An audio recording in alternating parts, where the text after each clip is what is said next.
келдіңіздер үйге, төрлетіңіздер, кіріңіздер. Көптен күткен рум-турдың бірінші бөлімі. Бірінші біз әрине кіреберістен бастаймыз. Қандай әдемі кең айна күтіп алады, және айна мынандай әдемі қарасаңыздар бұтақпен жалғасады. Құтты бір ағаштың ішінен шығып тұрған секілді. Менің тұрақты оқырманым біледі, стористе осы пеньокты, яғни қазақша айтқанда дөңке дегенді көбісі жазып жатыр. Дөңке ғой, түңке ғой, жұлдыз деп, ет шабатын едік ауылда деп. Шын мәнінде осындай отырғанда да аяқ киім киіп, ауыстырғанда да актуальны, өзіме қатты ұнады. Менің жалпы стилистикама үйімнің өте әдемі келіп тұрды. Енді ары қарай бұл консоль қолдан жасалған әдемі бусинкалармен осындай. Және байқасаңыздар, мынау қабырғада ілініп тұратын шам, бұл да ерекше стильде, латуннан құйылған, қолдан жасалған ағаштың элементі. Бұл холдан былай қарай жатын бөлмеге кететін зона, былай қарай қонақ бөлмеге. Қонақ бөлмеге кірмес бұрын менің артымда тұрған әдемі картина болады. Неге десеңіздер, бұл ваза, және бұл вазаға күнделікті гүл салынып тұрады, әртүрлі гүлдер. Бұл гүлді қойған кезде әдемі картина болады. Алдағы уақытта мен қалай көрінетінін көрсетем. Әрине гүл шоқтарын жіберіп тұрсаңыздар. Жалпы 98% үй бітті. Сондықтан шыдамсыз танытып жатқан көп оқырманыма рум-тур жасайын деп шештім. Бұны алдағы уақытта тағы да көрсете жатамын. Сондықтан біз қонақ бөлмеге өтелік. Бұл қонақ бөлмеде әрине бұл ТВ зона. Теледидарға да тапсырыс беріп қойдым. Астында шпоннан жасалған подвесной ТВ зона. Түсі де өте нежный оттенок. Және мынандай әдемі полочкалармен.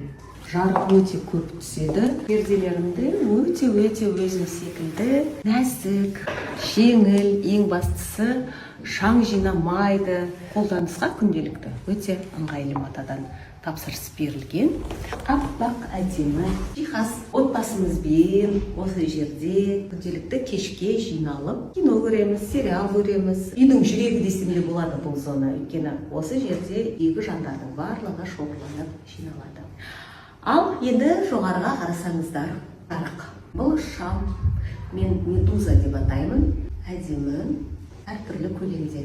Бұл жерді мен үйдің жүрегі деп бекер айтқан жоқпын. Өйткені байқасаңыздар, міне артымда тұрған барельеф, қолдан жасалған шебердің жасағаны емен ағашы. Ұзақ ғасыр жасайтын ең мықты, жалпы қазақ ұғымындағы қуат пен бірлікті білдіретін ағаш болады. Алдағы уақытта дастархан болады, яғни стол келеді.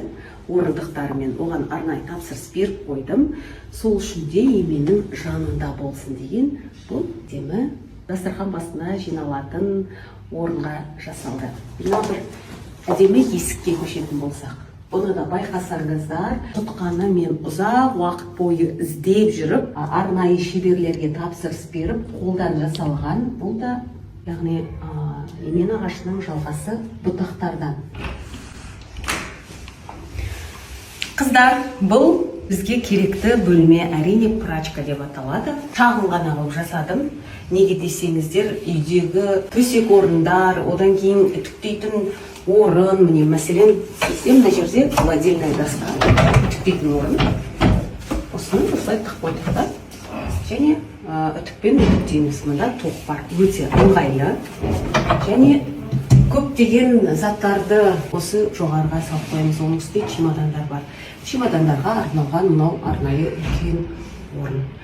Мұнда байқасаңыздар, кір жуатын машина және кірді кептіретін машина. Турникет жасаттым, арнайы үтіктеген кезде киімдерді іліп қойғанға. Барлығы ашық тондар, ал бұл гостевой санузел. Испанский керамогранит, широкоформатка, пятор деп аталады, қателеспесем. Керамограниттің маған ұнағаны, ешқандай стыктары жоқ. Байқасаңыздар, ең көлемді керамогранит болғанын қаладым. Кіреберісте осындай шағын киімілетін шкаф орналасқан. Материалы шпон, табиғи ағаш және ручкасы осындай интегрированный. Дайын болсаңыздар, мен өзімнің жатын бөлмемді көрсетейін. Кіреберісте мынандай әдемі үлкен айна орналасқан қабырғада. Ал сол жағында бұл гардероб, яғни киімдерім тұратын бөлме. Ал мынау менің тадам! Төсек орным. Керемет, иә? Неге балдахинді қалағанымды айта кетейін, өйткені жатын жерді, рабочий зона бар, гардероб бар. Жалпы бұл жерді мен изолировать еткім келді, сондықтан осындай балдахинный жеңіл матада, дышащий ткань, және шаң жинамайтын мата деп осыны таңдадым. Байқасаңыздар, осындай әдемі арнайы тапсырыспен жасалған радиаторды орналастырды.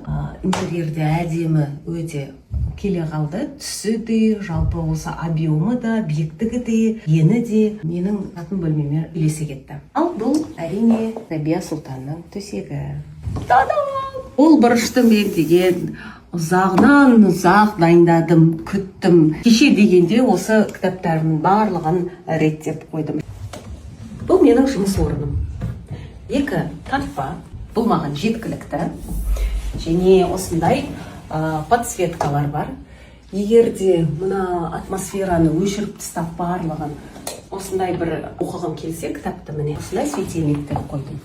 Әдемі, иә? Әлемге әйгілі архитектор Антонио Гаудидің шығармаларынан шабыт алдым десем де қателеспеймін. Осы Гаудидің идеяларынан алып, осында жалпы интерьерді келістірдім. Байқадыңыздар ғой деймін, мен қабырғаларымда ешқандай бұрыш жоқ, барлығы осындай етіп домаланып кеткен. Бұның барлығы Гаудидің идеясынан. Жалпы Гауди өзі не жақсы көрген? Өзінің барлық жобаларында Кассе де Вью, Кассе де Батьо деген проектілеріне барған кезде, қазіргі таңда Парк Уэльдің өзіне барған кезде барлығында табиғатпен үйлестірген архитектор енді керемет. Сондықтан да бұл үйдің идеясы осы Гаудидан туындады. Алдында өзім сіздерге айтып кеттім, Рабия Сұлтанның бұрышын дайындап жатырмын деп. Бұл енді күнделікті Рабия Сұлтанның здесь и сейчас деген заттары тұрады осында. Өте ыңғайлы тартпалар ол жерде Рабия Сұлтанның жөргектері, жаялықтары, киімдері жалпы осының ішінде. Әрине, одан кейін ауа тазартқыш. Бұл өте қажет дүние біздің үйдегі. Бұл біздің жуынатын бөлме.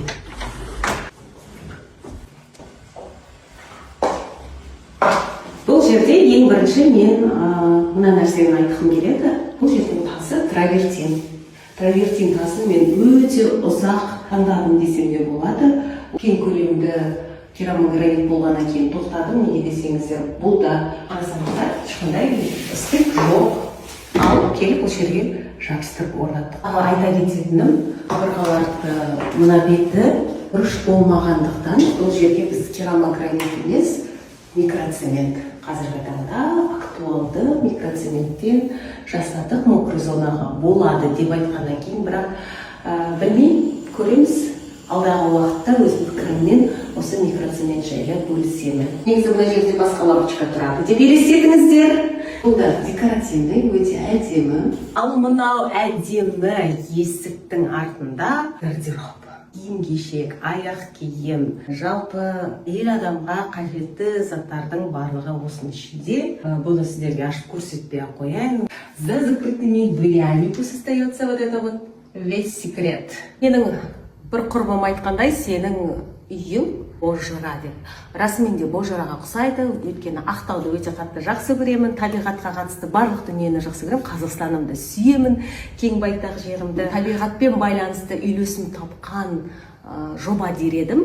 Келетін дүниелер алда бар, алатын дүниелер бар, мәселен стол, орындық, бір ғана люстра жетпейді, кілем деген секілді. Оның барлығы ұсақ-түйек дүниелер деп ойлаймын, сондықтан оған мен акцент қойып жатқан жоқпын.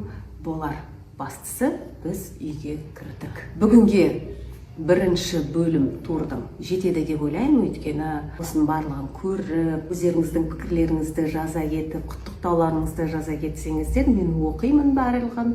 Ал ас бөлмені, ұлдардың, қыздардың бөлмесін өздерінен рұқсат сұрап, екінші бөлімде көрсетемін.